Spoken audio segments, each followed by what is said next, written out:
नमस्कार दोस्तों, स्वागत है आपका इस सेशन में। आज हम बात करेंगे हमारी नई सीरीज़ के बारे में जिसका नाम हमने दिया है इन शॉर्ट। ये देखेंगे कि इसमें हम क्या करने वाले हैं और क्या पर्पज़ है इस नई सीरीज़ का। तो इस नई सीरीज़ में ये जो रिलेटेड है वो करंट अफेयर्स से रिलेटेड है कि हम इसमें करंट अफेयर्स कवर करेंगे पूरे। तो इसमें कि करंट अफेयर्स में क्या नया करेंगे और किस तरह का हमारा उद्देश्य है वो मैं यहाँ एक बार विस्तार में बता दूं। तो करंट अफेयर्स में अभी हम लोग क्या कर रहे हैं कि हमारे टेलीग्राम चैनल पर डेली हम हिंदी में करंट अफेयर्स डालते हैं, लेकिन वो डालते हैं नेशनल का। मेनली उसमें कंटेंट होता है नेशनल का, मतलब एमपी रिलेटेड वो नहीं होता है। एक तो ये है। दूसरा ये है कि बहुत और भी सारे, जैसे न्यूज़पेपर अगर अपन देखें तो न्यूज़पेपर अब करंट के या उसमें से मटेरियल एक्सट्रैक्ट करने के पर्पस से अब पढ़ना थोड़ा सा प्रॉब्लमेटिक है। क्योंकि टाइम बहुत लगता है उसमें। अगर उस न्यूज़पेपर को पढ़ें तो टाइम बहुत लगता है। और अब मैं बात करूं एमपीपीएससी स्पेसिफिक, चलो ठीक है, यूपीएससी का तो ठीक है कि द हिंदू है ना, जैसे यूपीएससी में हम देखें तो हिंदू, इंडियन एक्सप्रेस, ये सब ठीक पेपर है ना, मतलब बहुत अच्छे हैं और बहुत अच्छा इसमें आता है कंटेंट। पर एमपीपीएससी के हिसाब से मेनली हिंदी भाषी पेपर, और उनमें कंटेंट उतना ठीक नहीं रहता है या उतना इनरिच्ड नहीं रहता है अपनी एग्ज़ाम के पर्पस से। तो उसमें कंटेंट ढूंढने में बहुत टाइम लगता है, ठीक है। तो उसका एक सॉल्यूशन भी एक होना चाहिए कि कंटेंट जल्दी मिल जाए और उस तरह से मिल जाए कि हम एग्ज़ाम में लिख पाएँ, क्योंकि फाइनली तो हमारा मतलब है एग्ज़ाम में लिखने से कि हम एग्ज़ाम में पॉइंट बना पाएँ, एग्ज़ाम में वैल्यू एडिशन कर पाएँ, इसलिए। और तीसरा जो मेन अवधारणा है वो ये है कि एमपीपीएससी में, हालांकि यहाँ ये हम यूपीएससी के हिसाब से भी डिस्कस करेंगे, पर एमपीपीएससी में करंट अफेयर्स ऐसा माना जाता है कि करंट अफेयर्स का वेटेज कम है, ठीक है। ऐसा माना जाता है कि करंट अफेयर का वेटेज क्या है, कम है। तो इसलिए भी लोग उसमें ज़्यादा टाइम देना थोड़ा उचित नहीं समझते कि जब कम आता है तो क्यों इतना टाइम दें, है ना। तीसरा प्रॉब्लम ये भी है। फोर्थ प्रॉब्लम, अगर यूपीएससी या मान लो जैसे अपने सिलेबस में क्या है, अब हम अगर दो पार्टों में इसको डिवाइड करें तो एमपी और हिंदी, है ना, और कुछ छोटी मोटी यूनिट्स और उनके टॉपिक, ये है एमपी स्पेसिफिक ही कि चूंकि अपन एमपीपीएससी के स्टूडेंट हैं इसलिए हमको ये पढ़ना पड़ रहा है। और बाकी है जो कॉमन है, इसको हम कॉमन बोल देते हैं। कॉमन मतलब यूपीएससी के सिलेबस में भी है और एमपीपीएससी के सिलेबस में भी है। बस दिक्कत यह है कि यूपीएससी में थोड़ा सा टफ सवाल पूछता है, एनालिटिकल पूछता है, एमपीपीएससी में वैसा पूछता नहीं है, जनरली ये माना जाता है, ठीक है। तो ये कॉमन वाले में तो हमारे लिए ये करंट अफेयर्स इंपॉर्टेंट हो सकते हैं, जो नेशनल वाले करंट अफेयर्स हैं, कि वो करंट अफेयर्स इस कॉमन वाले पार्ट में हमारे काम आ सकते हैं। तो एमपीपीएससी में ये तो जो यूपीएससी का जो कॉमन सिलेबस है उसका भी अगर हम करंट अफेयर पढ़ें तो भी, चलो न्यूज़पेपर नहीं पढ़ते हैं, मान लो अपन ने मान लिया कि भाई न्यूज़पेपर नहीं पढ़ना है, लेकिन जो डिजिटल प्लेटफॉर्म्स हैं बहुत सारे, मतलब मान लो बहुत सारे वेबसाइट्स हैं, बहुत सारी अच्छे डिजिटल प्लेटफॉर्म्स हैं जो अच्छे एनालिसिस करके देते हैं और बहुत बढ़िया तरीके से समझाते हैं, या बहुत सारे यूट्यूब चैनल्स हैं, यूट्यूब चैनल पे भी खूब देते हैं वो लोग की पूरी समरी देते हैं क्या क्या इंपॉर्टेंट है।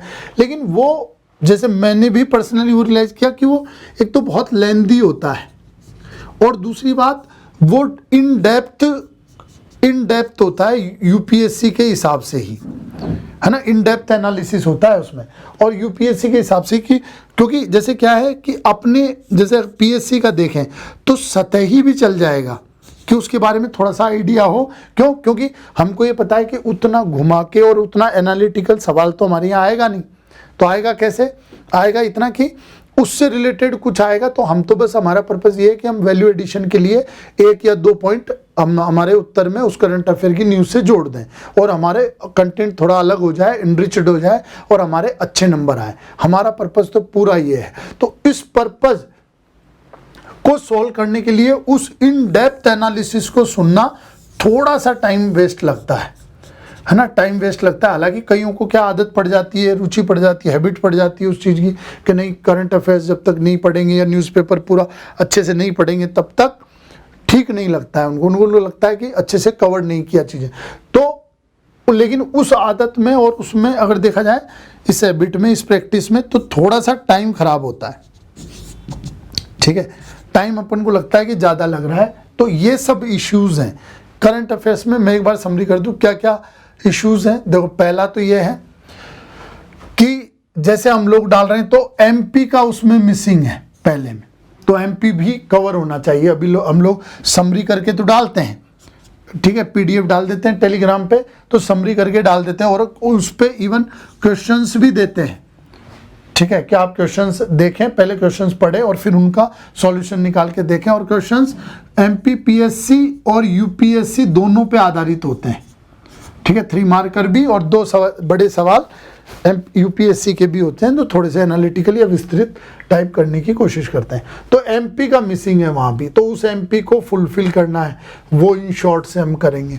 चाहे वो सप्ताह में 1 क्लास हो, 2 क्लास हो, लेकिन वीकली और बहुत अच्छे करंट अफेयर्स उसमें कवर होंगे। जैसे एग्जांपल मैं बताऊं कि अभी एमपी के हाई कोर्ट ने बहुत अच्छा डिसीजन दिया था कि लोअर कोर्ट्स को अब सिर्फ ट्रायल कोर्ट्स या डिस्ट्रिक्ट कोर्ट ही कहा जाएगा, उस तरह से। मतलब उसने, और उसका हेडिंग बहुत अच्छा था एक इंग्लिश न्यूज़पेपर में, vertical justice versus horizontal justice, इस तरह से। तो बहुत एनालिसिस उन्होंने किया था कि भाई संक्षेप में अपन बात करें तो यार कि न्याय है, चाहे लोअर कोर्ट में हो चाहे हायर कोर्ट में हो, तो उसमें हायरार्की एडमिनिस्ट्रेशन या प्रशासन प्रबंधन के हिसाब से हो सकती है, पर जस्टिस के हिसाब से नहीं हो सकती। तो उस आर्टिकल को बहुत अच्छा कवर किया था उस न्यूज़पेपर ने, इंग्लिश ने, और एमपी स्पेसिफिक था, तो वो हम कवर कर सकते थे। फिर अभी इतने सारे इवेंट हुए, वो कवर कर सकते थे। तो एमपी वाला जो है एंगल, वो हम इन शॉर्ट में इन डेप्थ कवर करेंगे, चाहे जहाँ से भी हो, जहाँ से भी सोर्स हो। दूसरी बात ये वाला कि बहुत अच्छे न्यूज़ नहीं मिल पाती हैं। ठीक है, नेशनल भी अगर हम लोकल पेपर पे, जैसे अभी क्या हो रहा है, हम लोग भी सलाह देते हैं कि भाई आप लोकल पेपर पढ़ें अच्छे से। मान लो दैनिक भास्कर, नई दुनिया, जो भी है, क्योंकि उसमें लोकल न्यूज़ आएंगी और एमपी के करंट अफेयर से आप टच में रहोगे इसमें। लेकिन उस प्रोसेस में हमारा नेशनल का करंट अफेयर थोड़ा स्किप हो जाता है और वो क्वालिटी वाला नहीं मिल पाता। अब इसका सॉल्यूशन ये कि नहीं, हम नेशनल का करंट अफेयर कहीं और से पढ़ लें और न्यूज़पेपर से, मतलब किसी भी डिजिटल मंच से, यूट्यूब से, वेबसाइट से नेशनल का करंट अफेयर पढ़ लें और लोकल पेपर से एमपी की न्यूज़ पढ़ लें। तो इतना मेन बात तो टाइम का ही है। मेन बात तो टाइम का है कि जितना अपन टाइम लगा रहे हैं क्या उतना रिक्वायर्ड है, और अगर रिक्वायर्ड है तो उस तरह का क्या उतना सवाल और क्या उतना कैरी कर पाएंगे लास्ट तक। इवन यूपीएससी में भी इतने इन डेप्थ एनालिसिस और ये सब नहीं कैरी कर पाते, नहीं याद रह पाता है। ठीक है, एक ओवरव्यू और आइडिया के लिए करंट अफेयर्स पढ़ते हैं और कुछ अच्छी चीज़ें जब पढ़ते समय रह जाती है दिमाग में, उनका यूज़ करके मेंस में भी आंसर को इनरिच करते हैं। और वहाँ तो प्री में भी वेटेज सवाल आते हैं, इसलिए भी इम्पॉर्टेंट है वहाँ। तो हमारा कहने का मतलब ये कि एक मंच ऐसा, यहाँ पर एक ऐसा लगा कि एक ऐसा प्लेटफॉर्म हो जो संक्षेप में चीज़ें बता दे, आइडिया बता दे, है ना, यहाँ पर, और नेशनल और एमपी दोनों कवर हो जाएं एक ही मंच से। तो दूसरा सॉल्यूशन भी इन शॉर्ट में हम करेंगे कि हम डेली के न्यूज़पेपर से, विभिन्न डिजिटल मंचों से, इन सब से लाएंगे कंटेंट, और कंटेंट के इन डेप्थ नहीं जाएंगे, नहीं इन डेप्थ नहीं, बस उतना बताएंगे कि ये इससे संबंधित था और आपको ये अच्छी अच्छी बातें याद रखनी है या ये कीवर्ड्स याद रखने हैं, बस इतना। ठीक है, और उसको और जितना शॉर्ट हो सकता है उतना शॉर्ट उसको बनाने की कोशिश करेंगे और कीवर्ड्स बताने की। और आप उसको अगर बार बार देखते हो थोड़ा स्पीड तेज करके भी, तो भी आपका एक थॉरोली रिवीजन हो जाए करंट अफेयर्स के हिसाब से। और जैसे आप टेस्ट वगैरह देते हो, है ना, उनमें उनका इम्प्लीमेंटेशन करो और असर देखो कि किस तरह से मैंने करंट की कोई एक दो चीज़ें डाली और मेरे टेस्ट में नंबर बढ़े, तो ये चीज़ें भी इसमें होगी। तीसरा अपन ने कहा था कि भाई टाइम, है ना, तो टाइम का मैंने यहाँ डिसाइड कर ही लिया है कि टाइम बहुत शॉर्ट में अपन कर लेंगे, ठीक है। और न्यूज़पेपर और यूपीएससी में भी कुछ कुछ चीज़ें अपन कवर करके चलेंगे। तो मेनली अगर मैं समरी बताऊं तो समरी ये है कि शॉर्ट में एमपी का और नेशनल का, ये दोनों करंट अफेयर होने चाहिए, पहला। दूसरा, इन डेप्थ की बजाय उतना होना चाहिए कि भाई हमको एक पॉइंट्स मिल जाएं जो हम या तो प्री में एलिमिनेट करने में काम आ जाए या फिर मेंस में हम लिख कर और थोड़ा से नंबर बढ़ा लें। तो ये एक तीसरा पॉइंट ये कि जैसे कुछ फैक्ट्स होते हैं, कुछ एनालिसिस होते हैं। तीसरा, अगर देखा जाए तो एमपीपीएससी में भी कुछ सवाल उस तरह के आने लगे हैं, कुछ सवाल एनालिटिकल और वो सब आने लगे हैं। दूसरी बात, ऐसे एथिक्स, ये सब तो ओपन है, यहाँ तो हम बहुत अच्छा यूज़ कर सकते हैं मटेरियल, एग्जाम्पल्स, तो हमारे औरों से आंसर बेहतर हो जाए, थोड़े से कॉम्पिटेंस बढ़ जाए, उसमें भी ये उपयोगी हो जाए। फोर्थ, कि इंटरव्यू वगैरह में क्या जवाब देना है, किस तरह की टर्मिनोलॉजी यूज़ करनी है ना, उस तरह से। फिफ्थ, टर्मिनोलॉजी का भी अपन बता सकते हैं कि नई नई टर्मिनोलॉजी, पर्सनैलिटीज़, जैसे इसमें आज हमने नई टर्मिनोलॉजीज यूज़ की हैं, पर्सनैलिटीज़ बताई हैं, एग्जाम्पल्स बताए हैं, ये सब आ जाएं हमारे पास कंटेंट में, ताकि हम ओवरऑल तैयारी को इनहेंस कर पाएँ, ठीक है, उसमें हमारी कॉम्पिटेंस बढ़ा पाएँ। तो इन शॉर्ट का यही पर्पज़ है। क्या पर्पज़ है? यहाँ हम बहुत छोटे में, संक्षेप में आपको डे वाइज चीज़ें बताएंगे, ठीक है। डे और कवरेज कहाँ से होगा? बहुत सारे डिजिटल प्लेटफॉर्म से, है ना, और न्यूज़पेपर से, और जहाँ भी जो भी मिलेगा उन सब चीज़ों से। हाँ, ये हो सकता है कि एक दिन बाद हो जाए, एक दिन लेट हो जाए, इस तरह का चल सकता है, लेकिन न्यूज़ हम ज़्यादातर कोशिश करेंगे कि कोई छूटे नहीं। तो अपना पर्पज़ क्या है कि सिर्फ कॉपी पेन लेके इसके सामने बैठें और जो इम्पोर्टेंट चीज़ें लगती जा रही हैं वो चीज़ें हम नोट कर लें बस, और उसको देख लें। हम भी बताएंगे यहाँ कि कहाँ पर ये चीज़ काम आएगी, पर आप भी देख लें कि वहाँ पर इस तरह से मैं इसका उपयोग करूँगा या करूँगी, तो वो सब चीज़ें यहाँ पर आप नोट कर लें। दूसरी बात, ये मेनली इंग्लिश में टर्मिनोलॉजी रहेंगी इसमें, ताकि थोड़ा सा मैं हिंदी में बोलूँगा तो इंग्लिश मीडियम वाले भी कवर कर लें। हिंदी में एज इट इज़ टर्मिनोलॉजी आप टेलीग्राम से आप डाउनलोड कर सकते हैं, बिल्कुल जैसे अगर आप चाहो कि पीडीएफ में शॉर्ट नोट्स हमको मिल जाएं। तो ये तो चूँकि पीपीटी है तो लंबी है, बहुत सारी पीपीटीज बनेंगी, एक पीडीएफ में 1 या 2 पेज का रहेगा पर डे, तो वो आप मेंटेन कर सकते हो। चूँकि यहाँ समझाया है तो उसको आपको वो रिकॉल भी होने में आसान रहेगा। तो आगे से तो तरीका ये है कि अपन उस पीडीएफ को खोल के और फिर ये वीडियो सुन लें, या एक बार वीडियो सुन लें और फिर उस पीडीएफ को एक बार पढ़ लें, तो इंटरनलाइज कर लें कि ये चीज़ इसलिए लिखी गई है। अब आते हैं अपन आज के टॉपिक पर। ये 2 पार्ट में रहेगा, दिन में 2 बार डलेगा, ठीक है, एक मॉर्निंग में, एक इवनिंग में, जो भी टाइम टीम को लगेगा वो 2 बार डालेंगे। पर आप दोनों को ज़रूर सुने जब भी है, और शॉर्ट में हम जितना शॉर्ट में हो सकेगा हम इसको रखेंगे अभी, फिर बाद में आप जैसा भी फीडबैक देंगे कि इसे इस तरह से संशोधित कीजिए, इस तरह सुधारिए, तो हम उसको सुधारेंगे। पर्पज़ पूरा है कि सभी पूरा सार एक जगह आ जाए और सरल भाषा में आ जाए, मेरे काम का क्या है, बस उतना। आज अपन चालू करते हैं। फर्स्ट पार्ट 23 जनवरी का है, क्लीन एनर्जी जो पहला टॉपिक है, इसमें हम डिस्कस करेंगे कि क्लीन एनर्जी का फाइनेंशियल क्या एंगल है। जैसे अभी हम सब बोल रहे हैं कि भाई क्लीन एनर्जी या रिन्यूएबल एनर्जी प्रमोट करो, इसका फाइनेंशियल एंगल क्या है, ये इसमें हम डिस्कस करेंगे। ESG एक टर्म है जो जनरली न्यूज़पेपर में अभी आ रही है और ठीक लगती है, तो इसलिए कि किसी भी कंपनी का 3 सेक्टर में प्रोफाइल, एनवायरमेंटल, सोशल और गवर्नेंस, उसका कैसा प्रोफाइल है, कैसा उसका कार्य प्रणाली है, कैसी छवि है, तो उस आधार पर उस कंपनी को में इन्वेस्टमेंट या उसके कंपनी की रेपुटेशन और ये डिसाइड की जाए। ये जैकिंडा अर्डेन, ये न्यूजीलैंड की पीएम है, इन्होंने बहुत ठीक ठीक बातें, इन्होंने स्टेप्स लिया, महिला है ना, और बहुत अच्छे अच्छे स्टेप लिए। तो एथिक्स, गवर्नेंस, इन सब में इनके कुछ कुछ स्टेटमेंट अपन पढ़ेंगे और जो अपने काम के हैं वो अपन यहाँ से लेंगे। मीजल्स, रूबेला, ये रोग कवर किए हैं, रेडिकेशन का, इनकी समाप्ति का, उन्मूलन का लक्ष्य बनाया, तो उसके बारे में हम देखेंगे।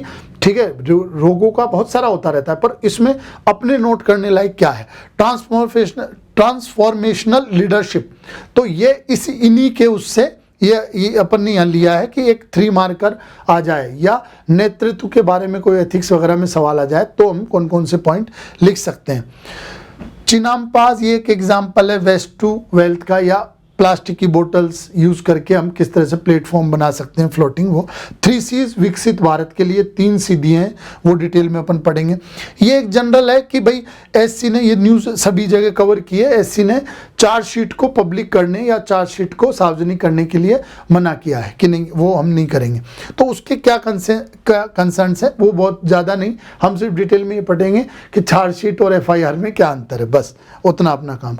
एक स्कीम है सेंट्रल गवर्नमेंट की जो हेल्थ स्कीम है, और उसको अभी Bharat digital mission, Ayushman Bharat digital mission से मर्ज, तो इसमें देखेंगे फ्यूचर का कि डिजिटल आइडेंटिटी कैसे बहुत इंपॉर्टेंट रहेगी फ्यूचर में, ये हम इसमें देखेंगे। Ayushman Bharat scheme, health and wellness programme, इसमें कुछ टर्मिनोलॉजी बहुत महत्वपूर्ण, ये 2018 में स्टार्ट हुई थी और इसका अभी मूल्यांकन हुआ है, अचीवमेंट। वो मूल्यांकन की फाइंडिंग तो ठीक नहीं है, वो हमको याद भी नहीं रहेगी लास्ट तक, पर कुछ टर्म्स है टर्मिनोलॉजी, वो हम देखेंगे। तो स्टार्ट करते हैं जल्दी जल्दी, ठीक है। आप इस पे फीडबैक जरूर दीजिएगा, आप बताइएगा कि इसको किस तरह से संशोधित करें, तो जो अच्छे सजेशन होंगे उनको हम इनकॉर्पोरेट करेंगे, ठीक है। तो पहला है financial challenges in moving to clean energy, जो हमने देखा था। अब देखो, अगर अपन देखते हैं कि हमारे किस पार्ट में है, तो हमारे इकोनॉमी के पार्ट में भी ये है, क्योंकि फाइनेंशियल है, इकोनॉमी यानी पेपर 2 पार्ट बी, ठीक है, उसमें भी है। और जो एनर्जी का है 8 यूनिट, उसमें तो ये क्लियर है ही है, तो वहां से देखेंगे। अभी इन्होंने ये कहा है कि ट्रांजिशन, एनर्जी ट्रांजिशन फेज चल रहा है। एनर्जी ट्रांजिशन फेज होता है कि जो मेजर सोर्स है ना, मेजर सोर्स है, जैसे अभी अपन देखें कोल या फॉसिल फ्यूल, अगर देखें तो इससे शिफ्ट हो रहे हैं हम रिन्यूएबल पर। तो ये ट्रांजिशन फेज में है इंडिया, कि जो प्रमुख सोर्स है ऊर्जा का, उससे हम नए सोर्स को प्रमुख बना रहे हैं अभी, ठीक है। ये इस तरह का, ये आप बिल्कुल हर चीज नोट करना, इस तरह का हम वो बनाते हैं पाई डायग्राम एनर्जी के सोर्स में। तो अब ये पाई डायग्राम चेंज होगा। मान लो अभी ऐसा अराउंड 67% फॉसिल फ्यूल से है, तो आगे फ्यूचर में हो सकता है कि 70% रिन्यूएबल से आए। तो ये अभी ट्रांजिशन फेज चल रहा है जिसमें हम चेंज कर रहे हैं, ये इन्होंने कहा है। इन्होंने ये भी बताने के लिए कहा है कि ट्रांजिशन में कि टोटल एनर्जी में कोयला 44% और इलेक्ट्रिसिटी में 70% का कंट्रीब्यूशन कर रहा है, तो कोयला मेजर है अभी, है ना। और इन्होंने ये कहा है कि हम ट्रांजिशन के लिए हमने लक्ष्य भी रख लिया है, क्या 2070 तक नेट जीरो, 70 ही है ना, 70 तक नेट जीरो, मतलब इमिशन जीरो करेंगे नेट। अब इमिशन जीरो का मतलब ये भी है कि जैसे इसको 2 तरह से समझ सकते हैं, एक तो कि कोई फॉसिल फ्यूल चलित वाहन ही नहीं रखेंगे या वैसा ही नहीं रखेंगे, और एक ये तो पॉसिबल नहीं है, कई गतिविधियों से इमिशन होगा। और एक होता है कि हमारे पास कार्बन सिंक उतना है, मतलब जैसे मान लो फॉर एग्जांपल, बहुत लेमन एग्जांपल है ताकि आपको समझ में आ जाए। मान लो 100 kg CO2 इमिशन हुई, और इतने ही पेड़ हैं हमारे पास कि जो साल में 100 kg इमिशन CO2 इमिशन हुई, और साल में 100 kg ही ट्री प्लांट्स और ये सब स्टॉक कर लेते हैं, तो नेट इमिशन जीरो हुआ, ठीक है। तो 2070 में हमने नेट इमिशन रखा है, 2030 तक रखा है हमने कि इलेक्ट्रिसिटी हमारी 50% कहाँ से आए, रिन्यूएबल से आए। तो ये जो दोनों फैक्ट है, ये दोनों फैक्ट बताते हैं कि हम ट्रांजिशन को टारगेट कर रहे हैं, ठीक है, हम ट्रांजिशन में जा रहे हैं। तो इन दोनों फैक्ट को आप बिल्कुल कैरी करोगे। अब क्या कर रहा है फाइनेंशियल सेक्टर, कैसे परफॉर्म कर रहा है फाइनेंशियल सेक्टर? अब भी लगभग 60% जो फंडिंग है वो फॉसिल फ्यूल को ही दे रहा है। तो भैया हम ट्रांजिशन फेज में हैं, हम रिन्यूएबल की तरफ जाते जा रहे हैं, तो फाइन आप रिन्यूएबल प्रोजेक्ट्स को फंडिंग कीजिए ना अच्छे से, ताकि जो बहुत बड़ा इन्वेस्टमेंट चाहिए, ह्यूज इन्वेस्टमेंट चाहिए, वो मिल सके, है ना, और प्रोजेक्ट आगे बढ़ सके और तेजी से कैपेबिलिटीज बढ़ सके। पर क्या हो रहे हैं फाइनेंशियल इंस्टीट्यूशंस, ये अभी भी रिलाई करते हैं ज़्यादा किस पर? फॉसिल फ्यूल पर या परंपरागत कन्वेंशनल एनर्जी सोर्स पर के प्लांट चलेंगे और ये प्रॉफिट में रहेंगे। तो अभी रिन्यूएबल को केवल कितना 17.5% फंडिंग है टोटल, और 60% अभी भी खा जा रहा है फॉसिल फ्यूल में। तो ये पैटर्न चेंज होना चाहिए, ठीक है। इसमें कुछ एक दो टर्मिनोलॉजी भी ठीक है कि भाई अब भी हम रिन्यूएबल पर फॉरेन टेक्नोलॉजीज पर निर्भर हैं, तो एक अनिश्चितता ये भी बनी रहती है, ठीक है। तो ये भी हम पॉइंट ऐड कर सकते हैं। और ये अपन ने फाइनेंशियल सॉल्यूशन ढूंढा था, ऐसा समाधान ढूंढा था कि सोवरेन ग्रीन बॉन्ड्स हम जारी करें। इन बॉन्ड्स का वैल्यूएशन भी बहुत तेजी से बढ़ेगा, इनकी कीमत बहुत तेजी से बढ़ेगी, और ये ग्रीन एनर्जी या रिन्यूएबल एनर्जी की फंडिंग का यूनिक मॉडल बनेगा, ठीक है। तो ये अच्छा कॉन्सेप्ट था, तो ये वर्ड भी हम कैरी करेंगे। तो पूरा ओवरऑल इससे हम क्या सीखे कि ट्रांजिशन में जा रहा है, ये इसके कुछ फैक्ट हमको याद किए, ट्रांजिशन का मतलब समझे हम, फिर हम समझे कि फाइनेंशियल एंगल बहुत ज़रूरी है। अगर किसी चीज़ में नई चीज़ें करने जा रहे हैं तो फाइनेंशियल एंगल बहुत ज़रूरी है, वो सपोर्ट करना चाहिए।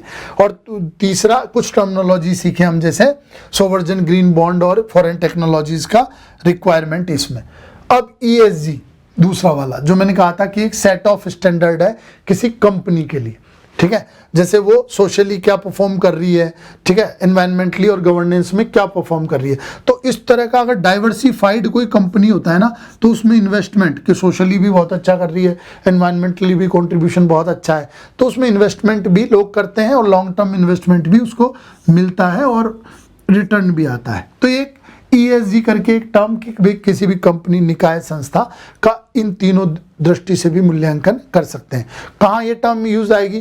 जैसे मान लो मैं CSR के कोई सवाल डील करूं, है ना, कॉर्पोरेट सोशल रेस्पॉन्सिबिलिटी, मैं प्राइवेट एथिक्स, निजी, है ना, और कॉर्पोरेट एथिक्स और इन सब की बात करूं, मैं गवर्नेंस की बात करूं, मैं पबेड में बात करूं प्रबंधन और प्रशासन की, तो वहाँ तुलना करने में काम आएगी।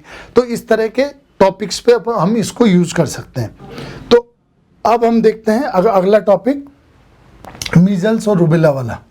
इसमें ठीक है, इरेडिकेशन के प्लान तो और भी हैं, है ना। इंपॉर्टेंट इसलिए कि पहले तो थोड़ा सा ये भी देखेंगे, पहले 15 में लिया था टारगेट, फिर 20 में लिया और अब 23 में डिसाइड किया। हालांकि वो भी दूर नहीं है, अगली साल ही है, तो देखते हैं उसका भी अचीवमेंट। तो इसलिए भी इंपॉर्टेंट चेंज हुआ। दूसरा इसलिए इंपॉर्टेंट है कि 15 बच्चों की डेथ हुई इन्हीं वजह से मुंबई में 2022 में, तो चर्चा में भी रहा है। तीसरा बहुत इंपॉर्टेंट इसमें सलाह, जो हम जो पेपर 2 का जो हेल्थ वाला पार्ट है उसमें हम यूज़ कर सकते हैं, गवर्नेंस में यूज़ कर सकते हैं, ठीक है। फिर जैसे डिजास्टर मैनेजमेंट में जो बीमारियां हैं संक्रामक और इन सब में यूज़ कर सकते हैं, पर मेनली पेपर 2 पार्ट B इसमें बहुत अच्छे से इसको यूज़ कर सकते हैं। तो क्या कि इम्यूनाइजेशन जो मिशन इंद्रधनुष के तहत टीकाकरण का कार्यक्रम चला रहे हैं, उसमें 95% टीकाकरण का रेट, यानी कि 95% और उससे ज़्यादा बच्चों को सभी तरह के टीके लग जाएं, ये इस तरह का अगर हमने क्राउड मेंटेन किया, स्टैंडर्ड मेंटेन किया, तो बहुत अच्छा रिजल्ट आएगा और इरेडिकेशन में और इन सब बीमारियों में फ़ायदा मिलेगा, इरेडिकेशन वगैरह में। दूसरी बात, अगला जो इम्पोर्टेंट है वो बहुत बढ़िया है कि ग्रास रूट लेवल पर जो ये हेल्थ स्टाफ है, जो हमारी कैपेबिलिटीज़ हैं ह्यूमन रिसोर्सेज की, विलेज हेल्थ नर्सेज, आशा, आंगनबाड़ी, ICDS वर्कर्स, इन सब का टेक केयर करना बहुत ज़रूरी है। इनको कई बार सैलरीज टाइम पे नहीं मिलती, पूरी नहीं मिलती, इनके पास प्रॉपर ट्रेनिंग नहीं होती है, प्रॉपर इंस्ट्रूमेंट्स नहीं होते हैं, तो इनका ध्यान रखना बहुत ज़रूरी है अगर ग्रास रूट लेवल पर हम रिजल्ट चाह रहे हैं तो। फिर दूसरी बात, ये बहुत ही अच्छी लाइन है, इसको आप उपयोग करना चाहे ऐसे में, चाहे किसी भी बड़े प्रश्न में, कि a threat of infection anywhere is a threat everywhere, कि हमको ऐसा नहीं है कि कोई स्पेसिफिक स्टेट जैसे तमिलनाडु, केरला, ये सब तो थ्रेट फ्री हैं, वहाँ कोई इन्फेक्शन नहीं है और ये सब नहीं है, तो हम ये देश को, ये स्टेट्स कोऑपरेट ना करें और हम किसी स्पेसिफिक, ठीक है कि भाई मान लो यूपी में आ रहे हैं इन्फेक्शन केस, बिहार में आ रहे हैं, तो ठीक है हमको क्या पड़ी है कि ये स्टेट सोचे ऐसा कि हमको क्या पड़ी है, हमारे यहाँ तो सेफ है सब चीज़ें। नहीं, इन्फेक्शन, ये कोविड में भी हमने देखा है, कोविड में क्या देखा है कि अगर देश में एक भी मामला आ जाता है तो सरकार हरकत में आ जाती है, क्योंकि इन्फेक्शन फैलने में टाइम नहीं लगता और वो बहुत तेज़ी से फैलता है। तो बहुत अच्छी लाइन लिखी है कि किसी में भी अगर थ्रेट है इन्फेक्शन का तो पूरे कंट्री में थ्रेट है वो और बना हुआ है, इसलिए क्या सबको साथ मिलकर काम करना चाहिए, सेंटर को, स्टेट को और यूटीज को, सबको साथ मिलकर और एक साथ काम करना चाहिए और इस तरह का इकोसिस्टम बनाना चाहिए कि इस तरह की बीमारियों और इन सब से क्या हो, प्रोटेक्टेड हो। ठीक है, फिर एग्जाम्पल भी दिया है इन्होंने, सीधा हम भी एग्जाम्पल दे सकते हैं कि इंफ्रा, अभी तो हम क्या बोलते हैं हेल्थ वाले प्रश्नों में कि अच्छी इंफ्रा होनी चाहिए, अच्छे इंस्ट्रूमेंट होना चाहिए, पर यह एग्जाम्पल दे के भी बोल सकते हैं जैसे तमिलनाडु, केरल, यहाँ पर अच्छे इंफ्रा है तो रिजल्ट्स भी अच्छे आते हैं और इरेडिकेशन और संक्रमण की दर है ना, रिकवरी की दर, इन सब में ठीक है, तो ये एग्जाम्पल भी दे सकते हैं हम।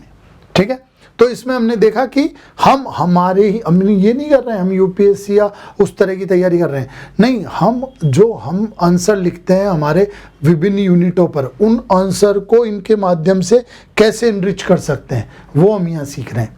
ठीक है, तो ये 3 अपन ने लिए, फिर आगे बढ़ते हैं। न्यूजीलैंड की प्राइम मिनिस्टर जो हमने बात की थी, ठीक है, क्या है, जैसे उन्होंने कहा, ये बहुत बढ़िया कहा उन्होंने कि मॉरल विजन होना चाहिए पॉलिटिकल्स का, मतलब पॉलिटिकल लीडर्स हैं या जो पॉलिटिकल पार्टीज है ना, उनके जो कॉन्सेप्ट हैं, उनकी वैल्यूज हैं, वो मॉरल होनी चाहिए। वो हम देखते हैं जनरली क्या होता है कि सत्ता बनाए रखने के लिए या सत्ता हथियाने के लिए पावर, सब शाम दाम दंड भेद का पद्धतियों का उपयोग करते हैं ज़्यादातर पॉलिटिकल केसेस में, पर इन्होंने यूनिक एग्जाम्पल दिया है कि, और उसको बिल्कुल आगे होके खुद दिखाया भी, ऐसा नहीं फंडे दिए हैं।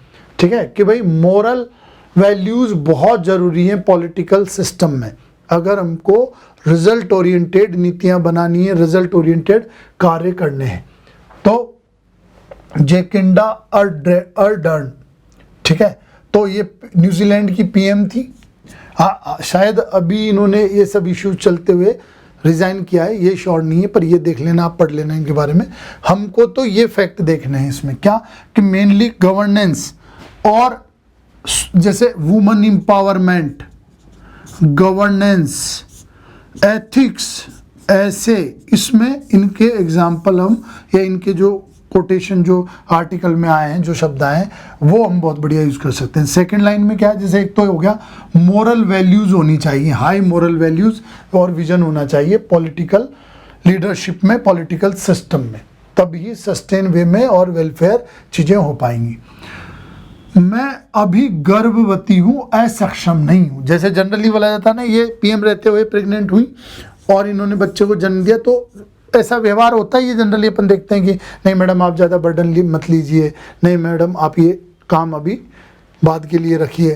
तो ये उनके स्टेटमेंट थे कि मैं गर्भवती हूँ, मेरी इससे क्षमता से कोई वो नहीं है, मैं बहुत अच्छे से डिसीजन डिलीवर कर सकती हूँ, खूब कार्य कर सकती हूँ। तो महिलाओं का जो एक वैसा मानते हैं ना कि उस तरह से कि नहीं, प्रेगनेंसी, जैसे कई आर्टिकल्स में हमने पढ़े कि प्राइवेट कंपनीज हायर नहीं करती हैं कि प्रेगनेंसी में फिर जैसे सैलरी भी देनी पड़ेगी, हमारा काम है, कार्य है, वर्क हैम्पर होगा, ब्रेक होगा, इस तरह की चीज़ें। तो इन्होंने बहुत लीडिंग एग्जाम्पल दिया है, एज ए पीएम होते हुए इन्होंने सब चीज़ें अपने प्रेगनेंसी के दौरान बहुत अच्छे से वर्क एग्जीक्यूट किया है, तो एग्जाम्पल दिया है और बहुत बड़ा सिंबल है वुमेन एम्पावरमेंट का। तो हम कोट कर सकते हैं जहाँ भी उपयुक्त लगता है। Ability to stay cool during crisis, जैसे कोविड काल इनके टाइम में रहा, तो ये लोगों ने क्या कि इस तरह से कि कैसे बचें, और उस तरह से फिर सलाहकार और जैसी जो सलाह कर रहे हैं उस तरह का इन्होंने क्या किया,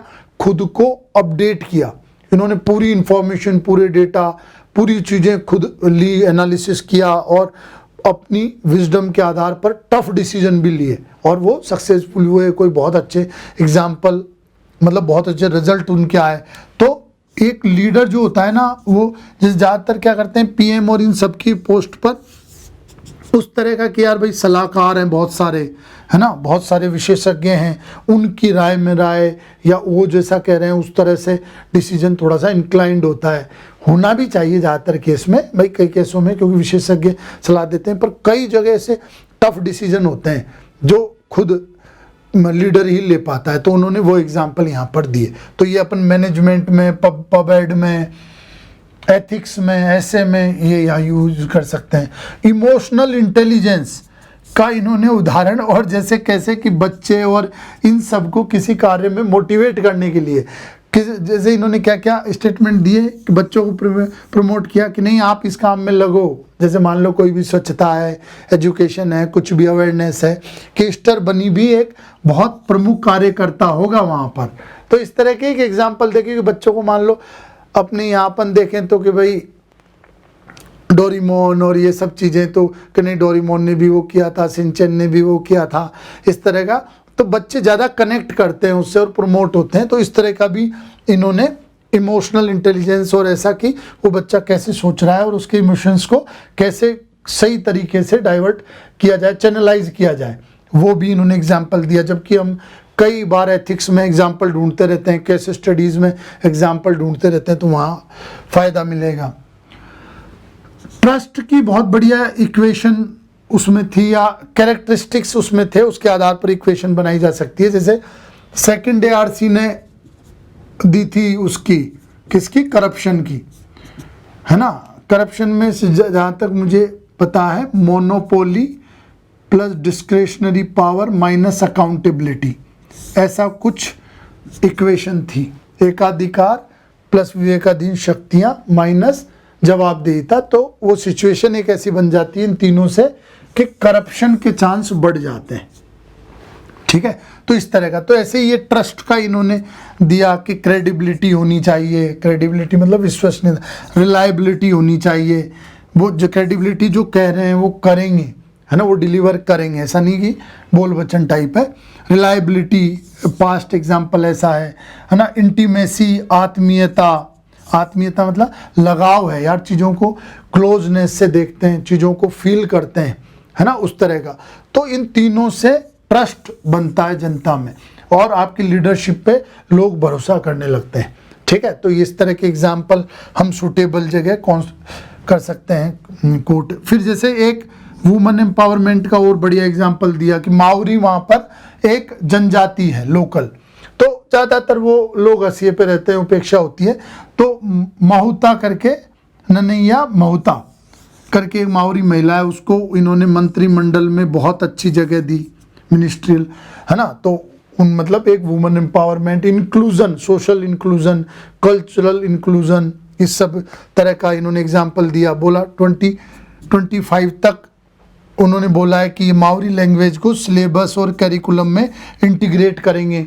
तो ये जो जैसे अब being a tribal state Madhya Pradesh, तो उसमें बहुत महत्वपूर्ण एग्जाम्पल है ये। तो वहाँ पर अपन इस तरह का कोट कर सकते हैं। इवन इंडिया में कर सकते हैं, ट्राइबल कम्युनिटी और जो हमारी कल्चरल डाइवर्सिटी प्रोटेक्ट नहीं हो रही, ख़त्म होती जा रही है, वहाँ पर हम ये कर सकते हैं। तो ये एग्जाम्पल हैं बहुत अच्छे। तो ओवरऑल इस आर्ट न्यूज़ से हमको क्या मिला कि बहुत सारे जो हम आंसर लिखते हैं उनमें समझ भी हमारी ये विकसित करेगी और एग्जाम्पल भी हम लिख पाएंगे। ठीक है, एक 3 मार्कर इसमें बन रहा था, ट्रांसफॉर्मेशनल लीडरशिप, परिवर्तनकारी नेतृत्व। ठीक है, हिंदी में आप टेलीग्राम से ले लेना। ठीक है, तो ये 3 नंबर में आ जाए या कहीं पर हमको एग्जाम्पल देना हो तो इनका दे ही देंगे, पर इसके कैरेक्टरिस्टिक्स बताने हो तो कुछ पॉइंट्स हैं यहाँ पर कि हम इंडिविजुअल के में चेंज करें, सोशल सिस्टम में चेंज करें, है ना, कि भाई जैसे इंडिविजुअल में बदलाव लाकर, जैसे गांधी जी बोलते हैं ना कि स्वयं जो बस समाज में परिवर्तन देखना हो स्वयं में देखें और इस तरह का। तो इंडिविजुअल में चेंज करें, फिर होल सोसाइटी में वो परिवर्तन लाएं, इस तरह का। ठीक है, तो ये लीडरशिप का है। फिर क्रिएट वैल्यूज, अलग ही वैल्यूज क्रिएट करते हैं। ठीक है, अलग ही एग्जाम्पल सेट करते हैं, इस तरह का। फिर अपने फॉलोअर्स को मोटिवेट करते हैं, उनको प्रेरित करते हैं, इंस्पायर करते हैं, ताकि उनका अंदर का जो क्षमता है, जो पोटेंशियल है, वो उभर के बाहर आए, वो अच्छे अच्छे काम करने के लिए मोटिवेट हो। तो ये 2-3 लाइन अपन यहाँ से देख सकते हैं। ठीक है, फिर हम देखते हैं अगला। तो ये कुछ शॉर्ट टर्म्स हैं, इनको बहुत जल्दी जल्दी अपन देखेंगे। ये कुछ कुछ एग्जाम्पल है कोट करने के लिए, तो शॉर्ट में अपन देख लेंगे। चिनाम्पाज, ये शायद कुछ सिंगापुर या वहाँ का कुछ एग्जाम्पल था। जैसे सिंगापुर क्या है, छोटा सा टापू है, शायद वहाँ का था या इसी तरह का कोई देश था। छोटा टापू, ऑन लैंड नहीं है। तो क्या किया, वेस्ट टू वेल्थ जो हम पढ़ते हैं ना, waste to wealth, Nordic countries बहुत अच्छा कर रहे हैं उसमें। कचरे से उत्पादक, इंदौर अच्छा कर रहा है कचरे से मिथेनाइजेशन, है ना। फ्लाई ऐश से सड़क बनाना, ये सब चीज़ें हमने कई बार उत्तरों में कोट की, हमको भी बच्चों के प्रश्नों में उत्तरों में मिला है पढ़ने को। इन्होंने क्या किया, बहुत प्लास्टिक की बोतल्स, प्लास्टिक और इन सब से फ्लोटिंग प्लेटफॉर्म बनाए और उसमें मिट्टी विट्टी भर के और गार्डन बनाए, वेजिटेबल्स के, फ्रूट्स के, है ना, इस तरह के गार्डन्स बनाए। तो चूंकि जगह कम है तो इस तरह से इन्होंने, और वहाँ पर वेजिटेबल्स उगते हैं, ये फ्लोट करते रहते हैं। ठीक है, ये मिट्टी विट्टी चेंज करते रहते हैं, यहाँ पर वो मैन्योर डालते रहते हैं। तो इस तरह से ये इनकी फल सब्जी आदि की आवश्यकताएं पूरी हो रही हैं। तो ये एक तरह का एग्जाम्पल है, इसको भी हम देख सकते हैं। 3 C's, कन्वर्जेंस, विकसित भारत। ठीक है, विकसित भारत के लिए 3 C's, ये बहुत याद रहता है, बच्चों में क्रेज भी रहता है। जैसे वेस्ट मैनेजमेंट में 3R, ठीक है, इस तरह का PPP, है ना, उस तरह का। तो वो कैची वर्ड होते हैं तो वो याद भी करते हैं। तो यहाँ पर भी इस तरह का एक 3C दिया है। पहला है कन्वर्जेंस। तो कन्वर्जेंस का मतलब है नेशनल और स्टेट के एफर्ट किसी भी टारगेट को अचीव करने के लिए कन्वर्ज होने चाहिए, एफर्ट साथ में किए जाने चाहिए अच्छे से, है ना। जैसे टीम इंडिया का जो कॉन्सेप्ट है कि स्टेट, यूटीज और सेंटर मिलकर किसी टारगेट को पूरा करेंगे, तो वो वाली चीज़ यहाँ पर होनी चाहिए। कोलैबोरेशन, भाई जैसे कोलैबोरेशन, तो जो स्टेक होल्डर्स हैं, है ना, और जो जितनी भी जैसे निजी संस्थाएं, जितने भी स्टेक होल्डर्स होता है कि उस चीज़ से लाभ और हानि किस किस को मिल रही है, कौन कौन जुड़ा हुआ है, तो वो उतना। और ये सब वर्ड यूज़ किया करो, स्टेक होल्डर्स, है ना, इस तरह की चीज़ें, इंक्लूसिवनेस, समावेशिता। तो स्टेक होल्डर्स और ये सब कोलैबोरेट करके काम करें, गवर्नमेंट प्राइवेट कोलैबोरेट मिलके काम करें, एनजीओज की कंट्रीब्यूशन रहे, इस तरह के फंडे तो ये दे सकते हैं यहाँ पर। ठीक है, और तीसरा है कॉम्पिटेंस। देखो कॉम्पिटेंस का माहौल बनता है ना, तो अपने आप ही क्वालिटी और ये सब बढ़ती है। जैसे अपन IPL के एग्जाम्पल से देख सकते हैं, कितने सारा कॉम्पिटेंस है, इतने सारे, थोड़ा सा फास्ट रन बनाने का दबाव बना, वैसा कल्चर बना, तो ओवरऑल परफॉर्मेंस सुधर रहा है खिलाड़ियों का और ये सब। तो कॉम्पिटेंस का माहौल बनेगा तो गुणवत्ता अपने आप ही बढ़ेगी। तो ये 3 वर्ड यहाँ पर हम दे सकते हैं। अगला कहा है, SC ने चार्जशीट रिफ्यूज करने के लिए, वो चार्जशीट पब्लिक करने के लिए मना किया है।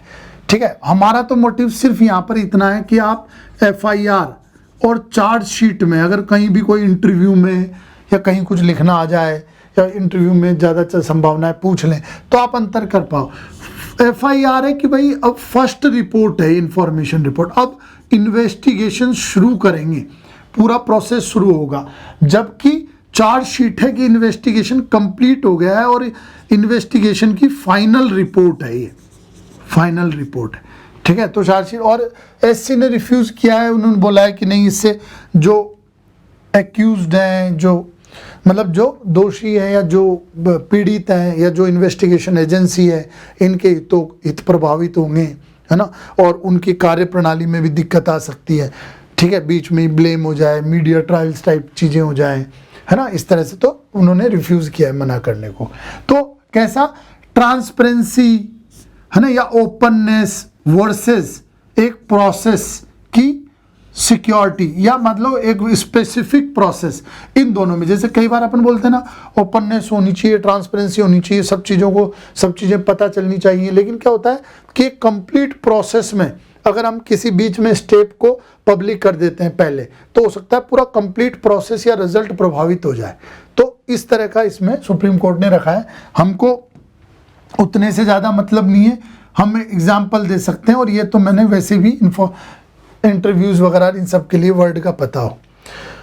ये दूसरा वाला एग्जाम्पल, ये भी थोड़ा शॉर्ट एग्जाम्पल है। इसमें मेन बात वैसे क्या है प्रकरण में बता देता हूँ।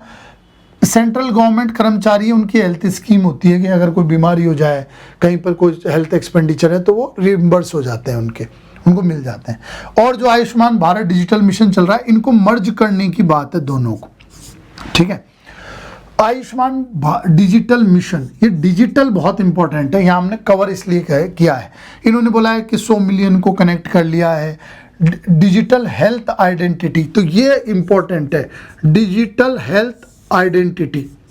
इससे क्या होगा, इससे पूरा रिकॉर्ड डिजिटलीकरण होगा, ठीक है। ये फ्यूचर है, तो हमने कवर इसको इसलिए किया है। जैसे मान लो, जैसे सिंपल मैं बताऊं तो क्या होता है कि आज एक पेशेंट है, ठीक है, उसका पूरा रिपोर्ट डिजिटल है, जितनी भी मेडिकल हिस्ट्री है, तो उसका जैसे मान लो कहीं कुछ एक्सीडेंट हुआ या कुछ हुआ, तो जैसे ही उसका आधार कार्ड और वो सब देख के डॉक्टर तुरंत उसकी मेडिकल हिस्ट्री जान के और इलाज आगे चालू कर सकते हैं।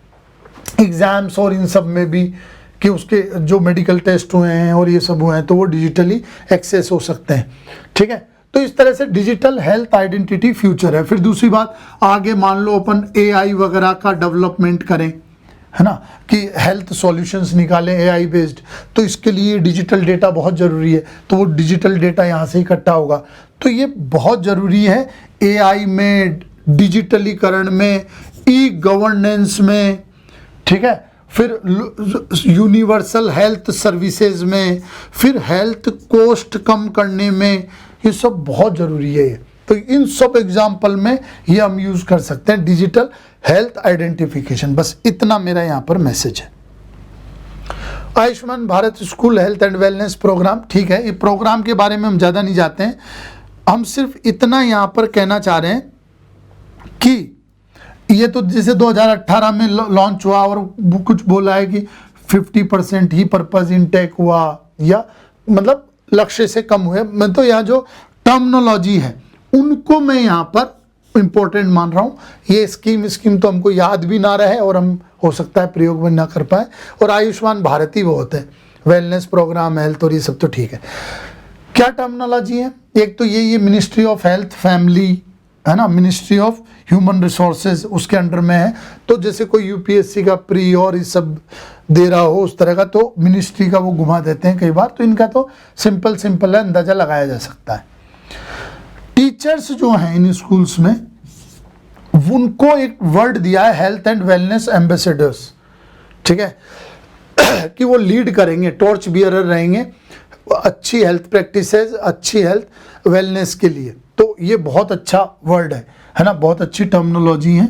टीचर्स को इस तरह का सिंबॉलिक वे में बनाना, तो ताकि वो एक रिस्पॉन्सिबिलिटी समझे, अकाउंटेबिलिटी समझे, हेल्थी मतलब गुड हेल्थ प्रैक्टिसेस के लिए, ठीक है। अगर ऐसा होगा तो जॉयफुल लर्निंग होगी, आनंदमय सीखेंगे। हालांकि ये फंडेबाजी में ज़्यादा ठीक लगता है, पर हाँ वास्तव में अगर इस तरह का माहौल रहा तो ये चीज़ें क्रिएट होगी। तो ये बहुत अच्छा अपन बोल सकते हैं, ठीक है, आर्ग्यूमेंट दे सकते हैं।